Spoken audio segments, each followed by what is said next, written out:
Armond White, it's been a year since we last got together, and I'm very sorry about that. 2023 has been absolutely bonkers. And you are one of the most demanded recurring guests we have on the show. So I'm glad to be able to get some time with you in the calendar year, even if it's the last, literally 2 weeks of December. So how are you doing? How's the year been treating you? I'm fine. I'm doing well. Uh, I I'm doing very good.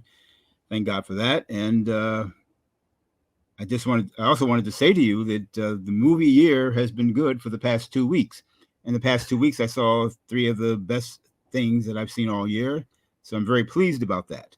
Not to be mysterious about it, I went to a 4-year consideration screening of John Wick 4, which is very pleasing and exciting for me. It confirmed things for me about it that I have been thinking on all year. And then I saw this film called All of Us Strangers, which I thought was rather good. And I also saw just yesterday I saw Rebel Moon. So three movies like that in 2 weeks makes it a high point. Makes it a high point of 2023. Well, I mean, that's great to hear, especially about Rebel Moon. I'm always kind of hit or miss on Zack Snyder, so I'm curious about that one. Um, Oh, okay. You're one of those skeptics, huh?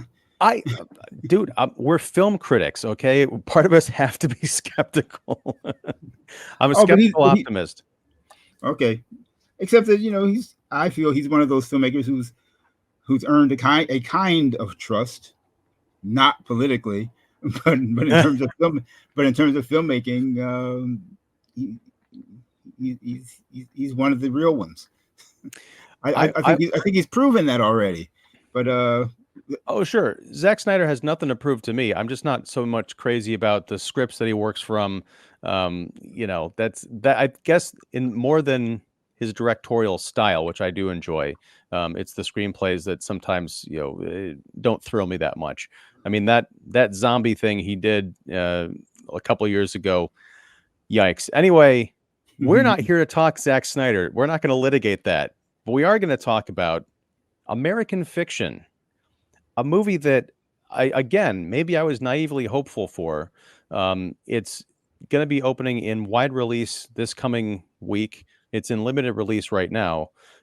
Stars Jeffrey Wright and Issa Rae and a number of other, luminaries, I guess, in a story that I thought was going to be kind of bold and transgressive for our times, but it ended up being something markedly different. A film that I think the trailers are absolute lies. They sell a movie that does not exist, and I'm very curious to hear what you thought about American Fiction. wow. Uh, well, I wasn't merely skeptical about it. I was afraid of it when I first heard about it. Actually, it's based on a novel by a very unusual writer named Percival Everett, and his novels, I guess, are a matter of taste. And but it's certainly not. He's certainly not the kind of novelist I would ever expect to be embraced by Hollywood.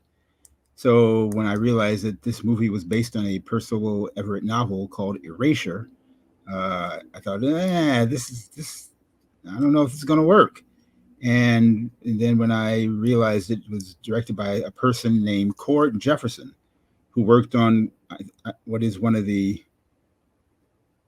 most displeasing television series I've ever seen, which is the HBO series called Watchmen.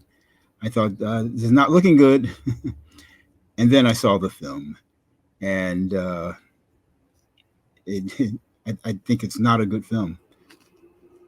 I had actually watching the film was a strange experience. If I could take a minute and explain it to you. Oh yeah, yeah. Years ago, many years ago, I used to almost regularly have this particular experience. If I ever saw a new film by great filmmakers, like an old-fashioned Steven Spielberg film, Brian De Palma film, uh, Andre Tachine, Jean-Luc Godard, any film by a great filmmaker, that'd be a great experience. And then the next film that I saw would look shabby in the aftermath. Mm-hmm. And I haven't had that kind of experience in many, many years. What happened several weeks ago, I teach a class at Long Island University, and I showed my class Godard's My Life to Live, Vivre sa vie, projected on a big screen. It is always, whenever I see it, one of the great experiences for me. And it just so happened the next film I saw was American Fiction. And I remember I sat in front of it and I thought I had that old feeling again. I felt I was in a sensory deprivation cage. I thought there's nothing happening here visually, in terms of dialogue, in terms of ideas. I felt deprived. I mean, I'm serious, and I'm serious about it. I thought this isn't cinema, and this is not working. And then I thought the ideas and the story is just bull. So it was not a good experience for me watching American Fiction. We should say, I guess, the story is about a black author of serious fiction played by Jeffrey Wright, and he's frustrated at his literary reputation is nil, that he can't sell books, but he's noticed that in the world there is a trend in publishing for books that patronize black pathology, and whether they're well written or not. And this upsets him because he considers himself an intellectual and high-minded, and he's upset about it. And so this guy decides that he's gonna write a nonsense black pathology book, and beat the game and show how ridiculous the publishing industry has become in this era of woke, of diversity, equity, inclusion. Diversity, inclusion, equity. I call it DIE for die. Yes. And so he writes this book. It becomes a great success, a huge success, I should say. He even gets an offer to make a movie out of it, and this only frustrates him more. Meanwhile, he's also dealing with his family issues. His mother has the onset of dementia, I think. He comes from a rich bourgeois family, black bourgeois family. His two siblings are doctors, and the family has issues. Everybody feels unappreciated, and this adds to his frustration. That's basically the setup of Percival Everett's story. But what's missing from the film is the one thing that makes Percival Everett an interesting writer is that he plays literary games, but he also kind of satirizes ideas about race and ideas about literature.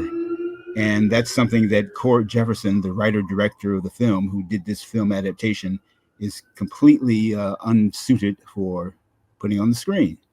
So you have Percival Everett's ideas, but you have Cord Jefferson's ineptitude, and the entire film, to me, is a waste. Got good actors too, but they're wasted. Oh yeah, I mean, I love Jeffrey Wright. I mean, I've loved him since I saw him in Basquiat, 26 years ago or whatever. It's just strange to see how he's evolved into this kind of big, Hollywood actor. And I thought this might be a showcase for him being interesting again. I mean, I always like watching him, but as far as doing something daring, I thought maybe this is going to be him, really getting into exploring something meaty, and it just wasn't. I feel like there was the movie kept going right up to the edge of being edgy and then copping out and pulling back. I don't know. Did you watch the trailer for this movie by chance? I did not see the trailer. The trailer makes it seem like this is the entire film is about this fake identity with the publishing a book that's he calls it My Pathology, taking out the th and putting in an f, and the kind of the scandal of rocking the literary world, and him trying to keep the fact that he's a well-educated black writer out of the public consciousness. He's posing as a fugitive from the law and letting the kind of the white establishment make assumptions about him and just keep throwing money at him. It looks like a farce. In this almost 2-hour movie, I would say those elements are maybe 30 minutes because it feels like they spend a lot of time on the family dynamics, the mom's dementia.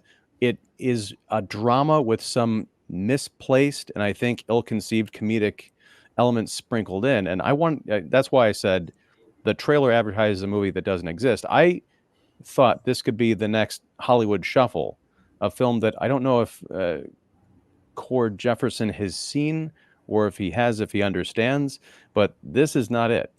It's Mhm. it's like play acting it being something. It's like Hollywood Shuffle was described as someone who played the telephone game with 15 people, and they said, "Yeah, but what if it was a drama?" And then we got this. Sure. I guess it's a perfect coincidence, a very lucky coincidence that my sensory deprivation experience after seeing a great Godard film is caused by seeing a great Godard film, because Percival Everett's intellectual pretenses, I guess you could say he's dealing with language. As a writer, he's dealing with language and ideas and cultural assumptions in the same, which are things that Godard himself also did. This takes a great intelligence as well as a genius and talent like Godard's to pull off, and there's nobody associated with this movie who's capable of it. Uh, the word game you mentioned, such as the lead character changing the spelling of the word pathology, replacing the th with an f, that just doesn't work. That doesn't work in Hollywood cinema, in a film that's trying to pass itself off as a race sitcom. Uh, it just doesn't work. It makes Percival Everett's ideas seem dubious, and they probably are. But if he can sort of pull them off as a writer, then that's to his credit. But if you're not Godard, you're not likely to pull that kind of thing off on screen, and it doesn't succeed here either. And so Cord Jefferson takes the easy way out. As I indicated, he makes a sitcom rather than an intellectual comedy about language and about ideas, and which is a very low kind of lowbrow thing to do for a book author who considers himself highbrow. And Cord Jefferson winds up making the same kind of race jokes that you see on a TV show like Blackish, and a terrible TV show like Blackish, let me add. And the whole thing is a disappointment. So he concentrates on the sitcom circumstances of his protagonist's family rather than dealing, as Godard would, with language and ideas. And that's, who needs it? That's on network TV every week. Also, I guess we need to give a better indication of what's of what's of what's brash and about Percival Everett's writing, and also about this movie. That the lead character's name is Thelonious Monk Ellison. So there you have Percival Everett and Cord Jefferson using cultural references that are just really. I'm supposed to buy that? I don't buy it. And how dare you sully Monk and Ellison? Well, especially because his siblings are Cliff and Lisa. I mean, I don't know if Cliff was some kind of reference to the Huxtables or whatever, but I just felt like if we're going to make the family such a big part of the story that's supposed to be about a guy and his bizarre publishing deal, there's also a subplot about how he's asked to be a judge in this because this institution, a literary institution, needs a more diverse group of judges for publicity. They ask him to be part of this, and he ends up, spoiler alert, having to judge his own book or see if it can be admitted into the running for the book of the year or whatever. But if they're going to spend so much time on the family, I think dig into it, bring them into the story of what Monk is going through, because he's keeping all of this a secret from his family because he doesn't want anybody to know that he's this undercover literary sensation. But Cliff, the brother, it turns out when we meet him, he's divorced. He's left his wife and kids because it turns out he's gay. And I think they lean into all sorts of like terrible stereotypes about, someone in that, situation. I've never been in that situation, but, he's doing cocaine and just like sleeping with everybody left and right.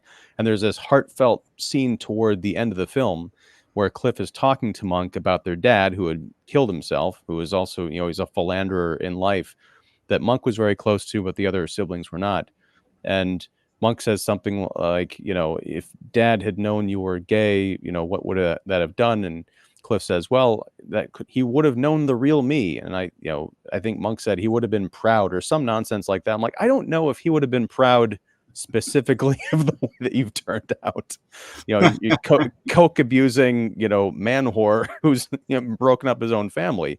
It's just, there are all these like odd little detours that I'm like, I feel like there was a point, and maybe it stems from the book, they were going for some kind of reality, but then there was maybe a notes process from the studio saying, well, let's pull this back because this isn't a good look. I mean, at one point when we meet Lisa, the sister, she works for like a Planned Parenthood organization. And there was a line that I think was not meant to be funny, but it kind of made me giggle. She said, I like to feel that I've given more than I've taken in my career. I'm like, I don't know about that. But moving aside from there, there's all these strange turns that the film just seems very unfocused, Unfocused, but also, unfocused is okay, but where, or not focused enough, where it is focused, I feel it's focused on the kinds of things we've seen all along. I think it's focused on Hollywood virtue signaling, but a weird kind of virtue signaling because, of course, the brother character, the gay, drug abusing, promiscuous brother character, I think it pushes all the buttons that Hollywood likes to push, or rather, it checks the boxes that Hollywood likes to have checked. Kind of like that failed comedy that came out last year called Bros.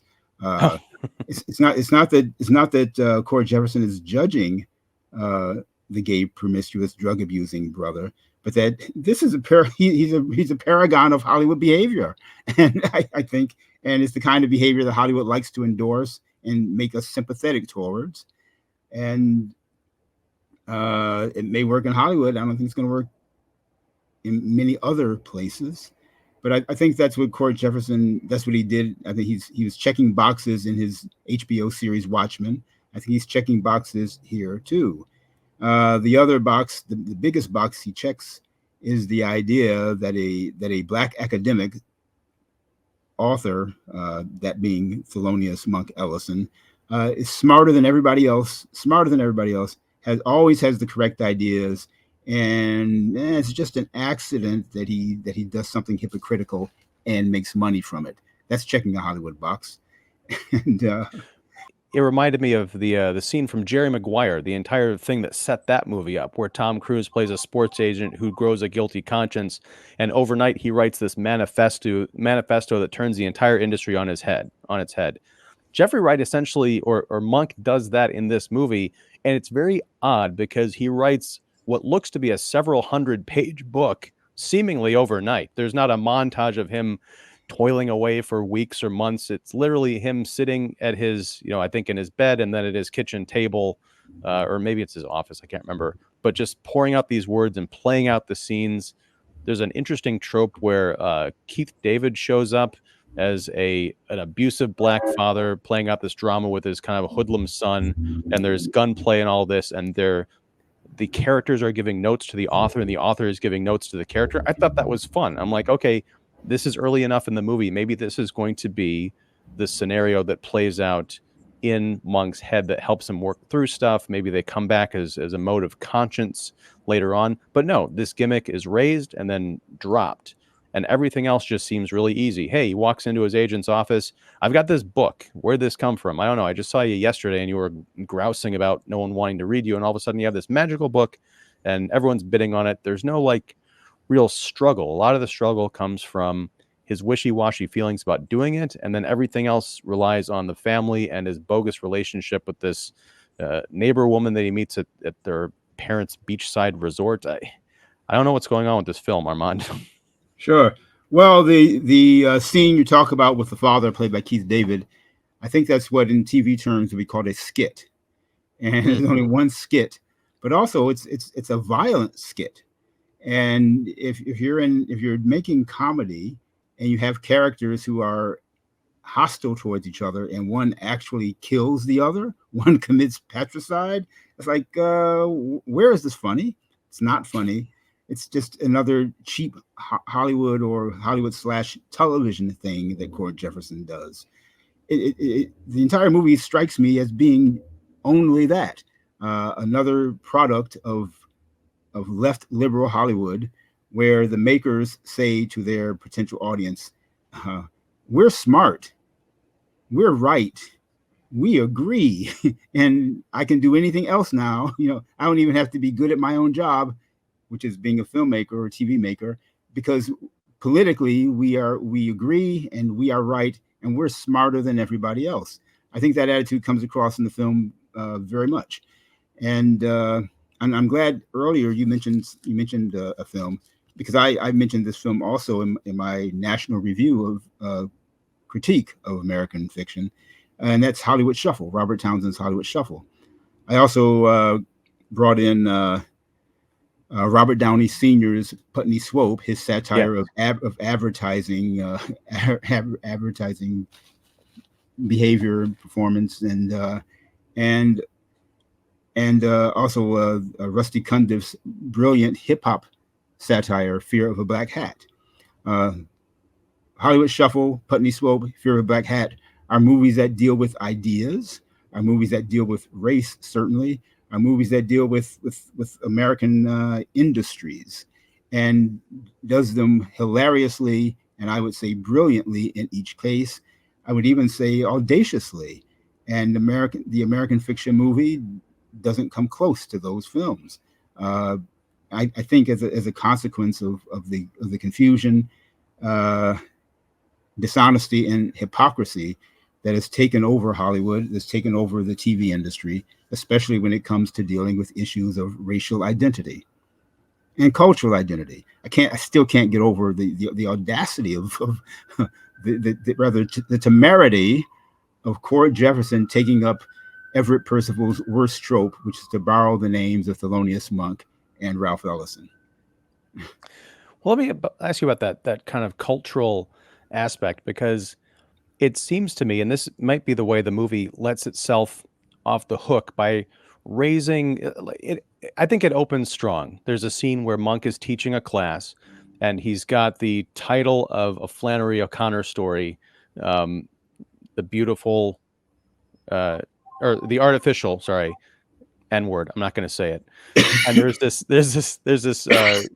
student who raises her hand and says, she complains that he's written that word on the whiteboard, and she's like, I just don't want to have to look at that all day. And he says, because it's a white student, and he says, look, if I can get over it, I'm sure you can too. And then she leaves the classroom crying. Okay, we're off to a good start, right?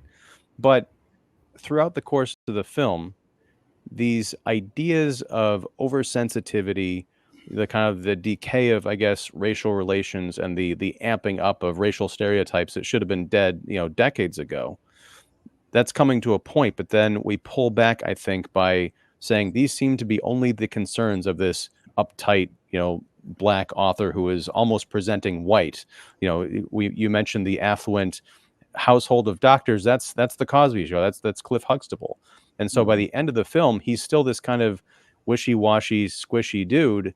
And the idea seems to be that everything that he's got a concern about doesn't really matter because he's a problematic character to begin with. Maybe it's the Issa Rae character who plays an author that sort of triggers him in the beginning because she writes a book called Weeze lives in the ghetto. She's at a book conference that he attends. She's talking very, properly and respectfully about the book. And then when she's asked to read an excerpt, it becomes, mammy ghetto slang, left and right. They have an encounter later on in the film where they're kind of verbally sparring about, how can she in good conscience write stuff that panders to an audience that is being actively harmed by those stereotypes. And they talk about, like, it's just like she's dealing drugs. And then she says, well, I think all drugs should be legal. And then the scene ends. And I'm like, wait, is that supposed to be some kind of an own? What are we talking about here? Well, throughout the film, that's Cord Jefferson's process throughout the film to perhaps raise an idea in a skit and then drop it. You mentioned that opening scene with the very sensitive, how should we describe her, a kind of a snowflake, Black Lives Matter white student who, as you said, doesn't want to look at the Flannery O'Connor story all day long. Well, guess who else doesn't want to look at it all day long? Cord Jefferson, because he drops the entire. He drops what's fascinating about Flannery O'Connor, which is her recognition of race and religion and complex American issues. He just drops it. He puts it at the beginning of the film and doesn't come back to it anymore. This is cheap and opportunistic and also offensive. And okay, I'll give you that it's the film seems to start strong with that scene, but it didn't start strong for me because somehow it immediately made me think of the first segment of Todd Solondz's storytelling, where at a dare I say at a similar level of sensitivity and insight as Flannery O'Connor's. Todd Solondz deals with racial perception, race identity, cultural oversensitivity, and in a way that's bold and rather shocking. Have you seen Storytelling? No, but you It's great. reminded me that that's It's a the movie that great film. it's on my list that I keep forgetting to come back to, but I'm gonna fix that. Yeah. Yeah, it's worth knowing. So Cord Jefferson in American fiction, it made me recall Todd Solondz' storytelling, but nowhere close. And so I guess in the many years since Storytelling, which is in the early aughts, from that time to now, our meaning American culture's way of dealing with race and language has only deteriorated, and American fiction is an example of that, an illustration of that. Well, it's the book, the novel, I think came out in 2000 or the very early 2000s as well. 2001, yeah. Okay. The whole time I was thinking about the monk character in terms of he reminded me of John McWhorter, the linguist and author. He does a regular show on YouTube with Glenn Lowry, and they're two black intellectuals. McWhorter calls himself a liberal. He's very anti-Trump, but he's kind of evolved on issues of language and culture. And Glenn Lowry is an old school conservative, right? So they hash it out and they agree a lot, I think, more than they disagree. And I saw a lot of McWhorter in the monk character, but I felt that the movie was in a way very much against what he was trying to say, trying to almost silence the urgent warnings of the protagonist, which I felt was very bizarre, and I think, as you might have said, condescending. Yes, I guess because it seems that thinking is not something that Hollywood hacks like Cord Jefferson are accustomed to. Uh, let's do a movie made of skits. Let's touch on hot button issues and not get deep into them at all. But then we can switch over to doing sentimental sitcom stuff, and that will make us seem progressive and daring. But it doesn't work. Yeah. Right. And just to bring it back to Hollywood Shuffle, I mean, that was a movie that is literally, a 90-minute series of skits, but it also Mhm. takes time to pull over to have, a couple of really heartfelt moments. Um, to do with the main character constantly searching for a big role to become successful, but all he can get is parts as pimps and slaves. There was a really nice, I would call it an inspired moment, but it was almost a direct callback to Hollywood Shuffle in American Fiction, where Monk is watching TV and it's some like black TV channel saying, oh, it's his Black History Month, and we've got top programming for you, and it's just montages of like Roots and New Jack City, and it's all yeah, slaves and gangsters essentially. That made me chuckle, but again, it reminded me that I should be watching Hollywood Shuffle instead. But the point is, there's a way to present this material in a skit like or broken up fashion, but have it be hard hitting, very funny, and also make you think about it afterwards. I mean, I saw Hollywood Shuffle at a very young age, and my dad loved that movie, and it helped me to think about the entertainment that I was watching in a brand new way. And the only thing American Fiction reminds me of is that everyone should watch Hollywood Shuffle instead. Sure. Well, that montage you mentioned is interesting because it contains clips from real uh, shows, perhaps films as well. And as the montage played, I thought, well, Court Jefferson is not actually dealing with those Hollywood images. Not even, oh my God, I hate to say this, but not even the way that Spike Lee did in Bamboozled. He's just flashing them on the screen in this easy montage, and not actually critiquing them, which I think is a kind of revealing.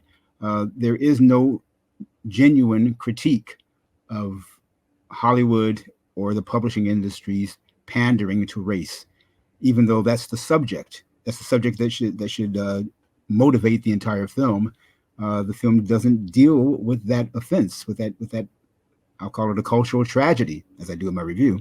It doesn't really deal with it. Just it brings it up, and then typically in Cord Jefferson fashion, drops it. This is not good enough, and I think audiences deserve better, and certainly the issues at hand kind of demand better, demand tougher thinking, and more honesty even. Very well said. I think that's probably about the best place to leave it. I could talk to you for hours, but unfortunately, the clock is my enemy. But we'll call this a part one, because within the next couple of weeks, if everything, all the stars align, we'll be back talking about another movie that you have seen and I have not. I think I know your thoughts on it. Um, I'm preparing myself for an utter travesty: the remake of The Color Purple. Oh Lord, And it I you do you know that do you know the Three Stooges skit Niagara Falls? I don't know if I do. Oh, whenever someone says Niagara Falls, it sets the Three Stooges on edge, and they automatically respond, slowly I turn, step by step, inch by inch, and then they get violent. That's my response to any reference to the musical movie The Color Purple. It makes me violent. Well, I'll be sure and wear some protective padding when we talk about it. Oh, it's a disaster, and it's worth letting people know about it. Well, we'll talk more in depth about that, because again, I don't want to prejudge, but I've seen the trailer. I mean, we talked about the original, the Steven Spielberg version a couple years ago, so there'll be a follow up to that for sure. But yeah, Merry Christmas, I guess. Armand,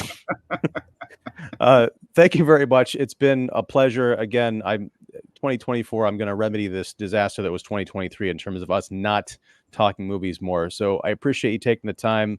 What do you have to plug? You've mentioned that you've written about American Fiction for the National Review. I'll definitely leave a link down below. But anything else you want to talk about as far as what you have going on?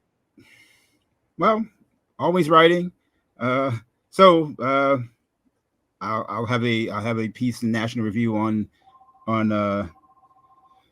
Rebel Moon, and I also intend to return in print to John Wick 4, which I think is a major achievement and should change the culture. Wow. Or it says I think it represents things about the culture that people need to think about. So that's what's on my mind to plug and to anticipate and to embark upon. All right. Well, I will read that piece with great interest because I was not a fan of John Wick 4 that I can remember, but I'm always interested to find out what did I miss from a different perspective. So that warrants revisit. So thank you again, sir. We'll talk again soon. And thank you all out there for watching this this review of American Fiction. If you like what you see, please like and subscribe. All that good stuff. Follow Armond and Our Minds. But his links to all his stuff will be down below. Thanks, everybody. Take care. Always enjoy it. Thank you. All right.